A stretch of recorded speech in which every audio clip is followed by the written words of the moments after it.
Assalamualaikum warahmatullahi wabarakatuh.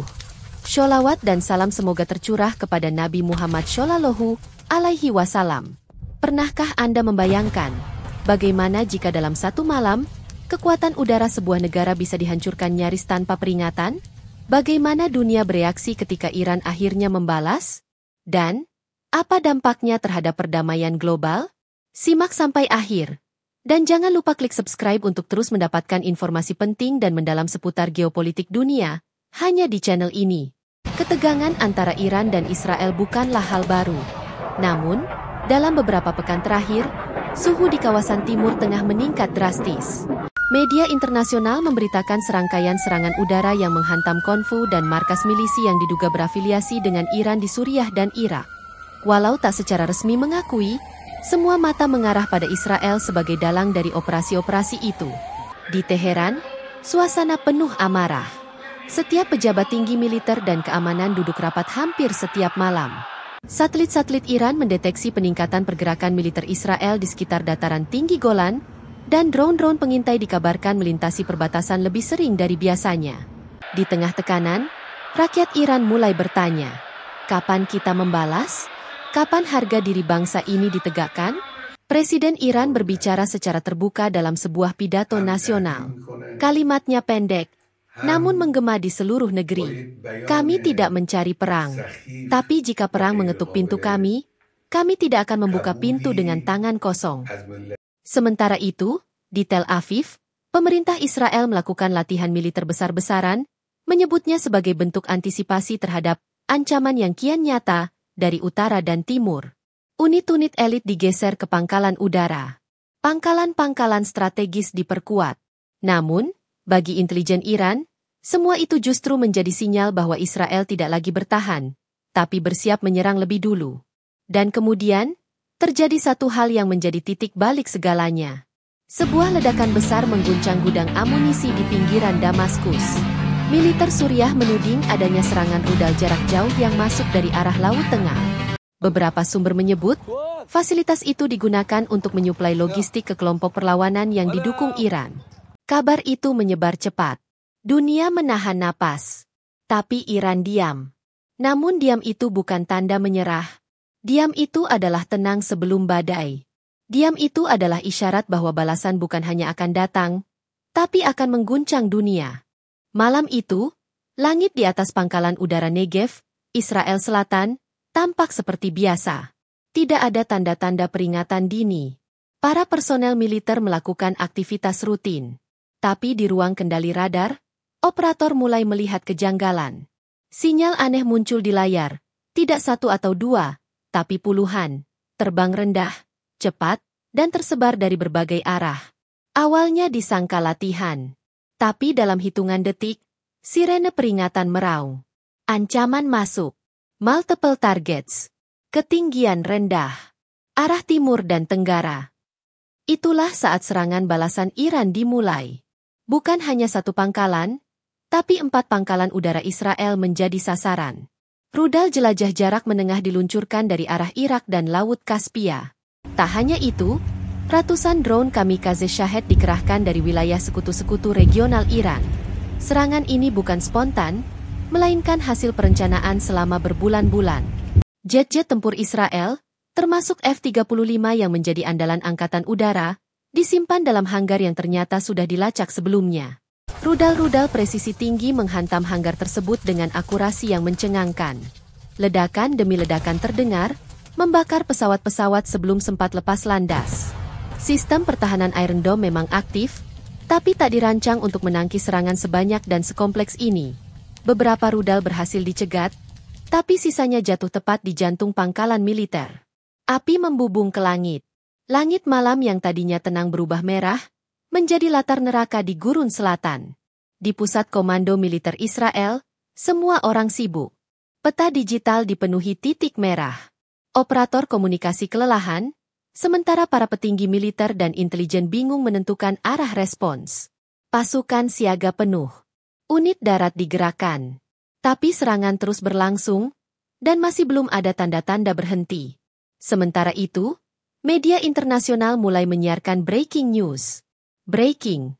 Serangan udara besar-besaran menghantam Israel, diduga diluncurkan oleh Iran. Tagar Middle East War dan Iran Strikes langsung menjadi tren global di media sosial. Rakyat sipil Israel mulai dievakuasi dari wilayah sekitar pangkalan militer. Pemerintah memberlakukan penutupan seluruh bandara sipil dan pangkalan angkatan laut. Sinyal internet mulai terganggu. Semua menjadi bukti bahwa kali ini, Iran tidak sedang mengirim pesan, mereka sedang membalas. Dan pembalasan ini telah merubah segalanya. Langit yang dulu dikuasai teknologi mutakhir kini menjadi arena keruntuhan. Untuk pertama kalinya dalam sejarah modern, pertahanan udara Israel terlihat tak berdaya. Namun yang lebih mencengangkan, Iran belum berkata sepatah kata pun. Tak ada konferensi pers. Tak ada klaim resmi. Dunia gemetar, dan belum tahu bahwa ini baru permulaan. Di pusat kendali militer Israel yang terletak di kawasan bawah tanah Tel Aviv, suasana berubah drastis dalam hitungan menit. Ruang yang biasanya tenang dan terkendali itu kini dipenuhi suara alarm, telepon berdering, dan perintah-perintah mendesak yang saling bersahutan. Peta digital raksasa di dinding ruangan menyala merah. Puluhan titik serangan muncul di layar, menandai lokasi jatuhnya rudal dan drone yang menghantam pangkalan militer. Operator radar tak mampu menyapu semua arah secara bersamaan. Sistem pertahanan canggih Israel yang selama ini diandalkan, mulai dari Iron Dome, David Sling, hingga Arrow, nyaris lumpuh karena kelebihan beban. Jenderal Elazar Roth, kepala staf militer Israel, berdiri terpaku di depan layar. Wajahnya tegang. Laporan datang bertubi-tubi. Pangkalan udara Ramon mengalami kerusakan besar. Hanggar jet tempur F-16 terbakar. 6 unit radar utama tak responsif. Pusat komando cadangan di Beersheva terkena dampak. Roth menoleh ke Panglima Angkatan Udara. Kita di dalam perang terbuka, dan kita tidak siap. Suara itu lirih, namun mengguncang seluruh ruangan. Tak ada yang menyangka Iran mampu meluncurkan serangan sedemikian terkoordinasi, presisi, dan dalam jumlah besar. Apalagi dilakukan nyaris tanpa satupun bocoran intelijen. Selama ini, Israel dikenal memiliki jaringan mata-mata dan sistem pemantauan satelit yang superior di kawasan. Tapi malam itu, semua kepercayaan itu runtuh. Lebih mengerikan lagi, tidak ada pesan atau klaim resmi dari Iran. Serangan ini sunyi, tanpa kata, tapi penuh makna. Dan itu membuat situasi semakin tak terkontrol. Apakah ini hanya gelombang pertama? Pertanyaan itu mulai bergaung di antara para jenderal dan penasihat pertahanan. Perdana Menteri Israel segera menghubungi Menhan AS dan meminta konsultasi militer darurat. Namun bahkan di Washington, situasi masih dalam tahap penilaian. Amerika Serikat, yang memiliki pangkalan di wilayah sekitar Teluk, juga sedang meningkatkan status siaga. Tapi mereka tidak bisa bergerak gegabah. Dunia menyaksikan. Di luar ruang kendali, warga Israel yang tinggal dekat pangkalan militer mulai dievakuasi. Beberapa wilayah mengalami gangguan listrik. Media lokal mencoba menenangkan publik, tapi gambar-gambar ledakan besar yang beredar di media sosial membuat ketegangan semakin meluas. Salah satu reporter senior di saluran berita internasional berkata, "Ini bukan hanya tentang rudal dan drone. Ini tentang hilangnya keyakinan bahwa langit mereka aman." Saat jam menunjukkan pukul 3.17 dini hari, suasana ruang komando semakin membeku. Dan satu kalimat dari analis senior IDF membuat semua orang terdiam. Kalau mereka bisa melakukannya sekali, mereka bisa melakukannya lagi. Panik bukan lagi soal emosi, tapi kini menjadi kalkulasi strategi. Dunia menunggu. Apa yang akan dilakukan Israel selanjutnya? Subuh baru menyingsing di berbagai belahan dunia ketika berita mengejutkan itu mulai membanjiri layar-layar televisi dan gawai digital. Iran diduga luncurkan serangan balasan besar ke Israel. Jet tempur Israel hancur dalam semalam. Langit Timur Tengah berubah jadi medan tempur. Media internasional berebut mendapatkan potongan video, rekaman CCTV, dan pernyataan dari pejabat militer. Siaran langsung dari Tel Aviv memperlihatkan kobaran api di kejauhan. Di Teheran, suasana justru hening. Belum ada pernyataan resmi, belum ada klaim dari Korps Garda Revolusi Iran. Tapi dunia sudah terlanjur terguncang. Dewan Keamanan PBB langsung menggelar sidang darurat.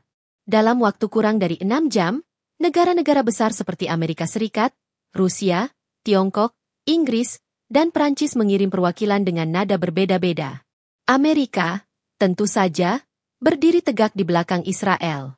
Namun Tiongkok dan Rusia memberi sinyal bahwa tindakan Iran tidak datang begitu saja. Ini adalah akibat dari akumulasi ketegangan yang dibiarkan membarat terlalu lama. Sekjen PBB mengeluarkan pernyataan keras, menyerukan penghentian segera segala bentuk kekerasan dan ancaman militer. Tapi bagi sebagian besar rakyat yang menyaksikan dari luar, seruan itu terdengar seperti gema kosong di tengah badai. Pasar global pun langsung bereaksi. Harga minyak mentah melonjak tajam hingga lebih dari $130 per barel. Pasar saham di Tokyo, London, dan New York terguncang. Maskapai internasional mulai membatalkan rute ke Timur Tengah. Sementara itu, berbagai ibu kota di Eropa dan Asia mengadakan rapat tertutup di Kementerian Luar Negeri mereka masing-masing. Apa yang terjadi semalam bukan hanya konflik lokal. Ini adalah lonceng peringatan bahwa perang berskala besar kini bukan lagi teori. Di Riyadh, Amman, dan Kairo, para analis keamanan mulai tampil di televisi dengan satu kesimpulan. Iran telah membuka babak baru dalam permainan kekuatan kawasan. Namun yang paling mencengangkan bukan hanya dampak fisik dari serangan itu, tetapi bagaimana Iran mampu menyerang sedemikian presisi dan luas, tanpa dideteksi lebih awal oleh satupun aliansi intelijen Barat. Para pakar militer mulai membedah strategi itu. Serangan dilakukan secara simultan dari berbagai titik, menggunakan kombinasi rudal darat ke darat, drone kamikaze, dan sinyal elektronik pengacau radar. Bahkan ada laporan bahwa beberapa rudal diluncurkan dari wilayah sekutu informal Iran yang selama ini tak pernah terdeteksi. Kemampuan ini mengejutkan bukan hanya Israel, tapi juga NATO dan Pentagon. Seolah-olah Iran mengatakan, "Kalian pikir kami tertinggal? Tapi kami sudah melangkah lebih jauh dari yang kalian kira." Dan dalam keadaan itulah dunia mulai benar-benar menyadari. Ini bukan konflik biasa. Ini adalah demonstrasi kekuatan. Demonstrasi bahwa satu negara bisa, dengan presisi dan ketenangan, menjungkir-balikan asumsi militer global hanya dalam satu malam. Ketegangan kini tidak hanya berkutat antara dua negara, tapi telah menyeret kekhawatiran global. Dan pertanyaan besar mulai menggema di forum-forum internasional. Akankah ini menjadi awal dari Perang Timur Tengah berikutnya? Atau, akankah ada ruang terakhir untuk diplomasi? Hari mulai terang, tapi bayangan ancaman belum juga hilang dari langit Timur Tengah. Di Teheran, pemerintah Iran tetap memilih diam. Tak ada perayaan, tak ada klaim resmi, bahkan tidak ada siaran militer yang menampilkan keberhasilan serangan. Keheningan itu menjadi strategi. Sebuah pesan tersirat bahwa mereka masih memegang kendali penuh atas eskalasi, baik untuk menaikkan atau menghentikannya. Sementara itu, di Yerusalem, sidang darurat Kabinet Keamanan digelar sejak dini hari. Perdana Menteri Israel tampil dalam siaran televisi nasional, suaranya tegas namun matanya penuh tekanan. "Kami sedang diserang, dan kami akan bertindak dengan kekuatan penuh. Tapi kami juga bertanggung jawab untuk tidak menyeret dunia ke dalam perang yang lebih luas." Pernyataan itu menimbulkan kegelisahan. Apakah Israel akan membalas? Ataukah ini akan menjadi titik balik menuju meja diplomasi? Washington, Moskow, dan Beijing pun bergerak cepat. Amerika Serikat mengirim kapal induk tambahan ke Laut Mediterania Timur sebagai bentuk dukungan simbolik terhadap Israel. Namun, di saat bersamaan, Presiden AS mengadakan panggilan konferensi dengan Presiden Rusia dan Presiden Tiongkok. Tujuannya satu, menahan situasi agar tidak meledak menjadi konflik regional yang lebih besar. Presiden Prancis, Jerman, dan Perdana Menteri Inggris pun memberikan pernyataan bersama. "Kami mengecam segala bentuk kekerasan, namun kami juga menyerukan pengendalian. Tidak ada yang menang dalam perang skala penuh di Timur Tengah." Beberapa negara Timur Tengah, seperti Qatar, Turki, dan Oman, langsung menawarkan diri sebagai mediator. Mereka mengusulkan pertemuan diplomatik darurat di Jenewa, dengan mengundang perwakilan dari Iran, Israel, serta negara-negara besar. Namun belum ada jawaban. Di lapangan, situasi masih genting. Militer Israel masih siaga penuh. Angkatan udara melakukan patroli non-stop. Sementara di Lebanon dan Suriah, kelompok bersenjata yang berafiliasi dengan Iran mulai bergerak, namun tampak menahan diri, seakan menunggu perintah pusat. Di sisi lain, pasukan Iran ditempatkan dalam kondisi siaga 1 di sepanjang perbatasan barat dan selatan. Namun sama seperti sekutunya, mereka tidak mengambil langkah lanjutan. Semua masih menunggu. Akankah Israel benar-benar membalas, atau memilih jalur diplomatik? Rakyat di kedua negara pun ikut resah. Di Tel Aviv, tempat perlindungan dibuka kembali. Sekolah ditutup. Di Teheran, sebagian warga mulai mengantre di SPBU, khawatir akan sanksi ekonomi baru yang mungkin segera dijatuhkan. Media sosial dipenuhi tagar "Stop the War", "Pray for Middle East", dan "Diplomacy Now". Beberapa pengamat menyebut ini sebagai momen 50-50. Ketika satu langkah salah bisa menjadi pemicu perang besar, namun satu langkah bijak bisa menyelamatkan jutaan jiwa dari kehancuran. Di tengah semua tekanan itu, malam kembali tiba. Di ruang-ruang perundingan yang belum terbuka, dan di ruang-ruang kendali militer yang masih berjaga, dua pilihan besar kini menggantung di udara. Diplomasi atau perang besar. Dan dunia menahan napas, menunggu langkah berikutnya. Malam itu, saat sebagian dunia mulai percaya bahwa diplomasi masih punya peluang, sebuah suara menggema dari langit selatan Suriah. Ledakan. Disusul 5, lalu 12, dan kemudian puluhan. Jet tempur Israel melintasi perbatasan udara dan meluncurkan gelombang serangan udara ke beberapa lokasi yang diduga markas milisi pro-Iran di wilayah Daraa, Quneitra, dan pinggiran Damaskus. Serangan itu tampaknya menjadi sinyal Israel memilih membalas. Namun yang tak diketahui banyak orang, Iran telah menyiapkan skenario fase 2 dari serangan balasannya. Dalam waktu kurang dari 1 jam, sistem pertahanan Iran dan sekutu-sekutunya bereaksi. Rudal balistik jarak menengah diluncurkan dari wilayah Irak dan sebagian bahkan dari Yaman Utara. Puluhan drone Shahed kembali mengudara. Kali ini bukan hanya menyasar pangkalan militer, tapi juga infrastruktur pendukung seperti radar, jalur suplai logistik, dan menara komunikasi. Di atas langit Irak Barat dan Utara Yordania, langit tampak seperti terbakar. Rudal dan drone saling berkejaran. Sistem anti-serangan udara dari berbagai negara diaktifkan, termasuk milik AS di wilayah sekitar. Tapi banyak yang tak berhasil dicegat. Salah satu rudal jatuh di dekat Bandara Internasional Ramon. Penerbangan sipil yang sedang dalam proses pendaratan harus bermanuver darurat. Bandara ditutup, penumpang dievakuasi ke ruang bawah tanah. Beberapa pangkalan Angkatan Laut Israel di Haifa dan Ashdod juga terkena dampaknya.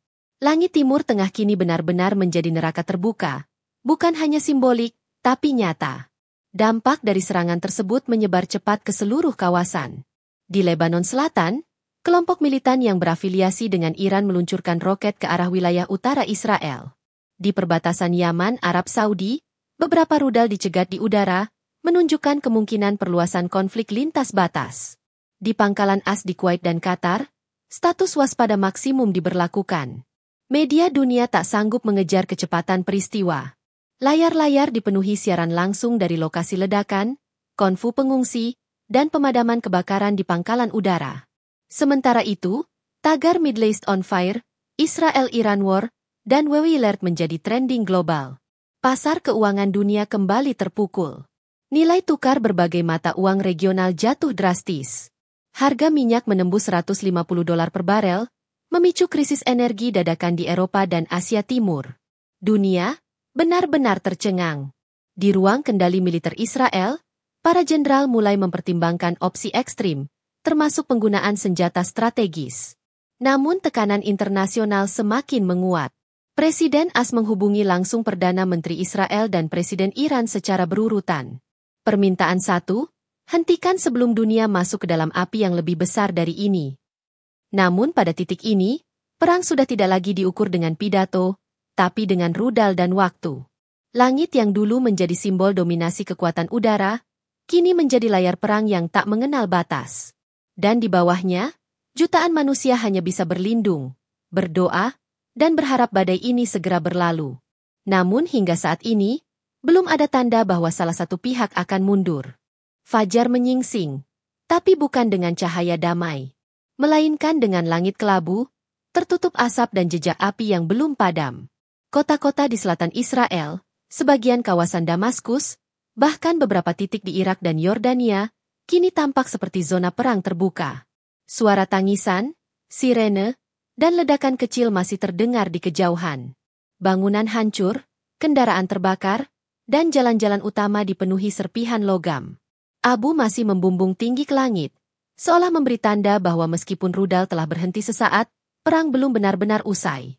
Di Teheran, untuk pertama kalinya sejak konflik ini pecah, pemerintah Iran mengeluarkan pernyataan resmi.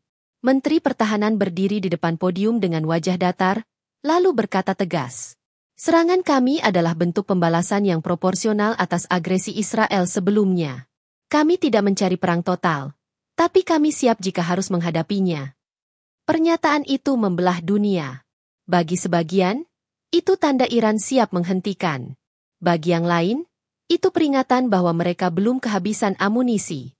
Di Yerusalem, Perdana Menteri Israel muncul kembali di televisi. Wajahnya lelah, tapi sorot matanya masih menyala. "Kami akan mempertahankan negara ini dengan segala cara. Kami akan membalas, kapanpun, dimanapun." Dewan Keamanan PBB kembali menggelar sidang. Seruan gencatan senjata mulai digaungkan oleh sebagian besar negara anggota.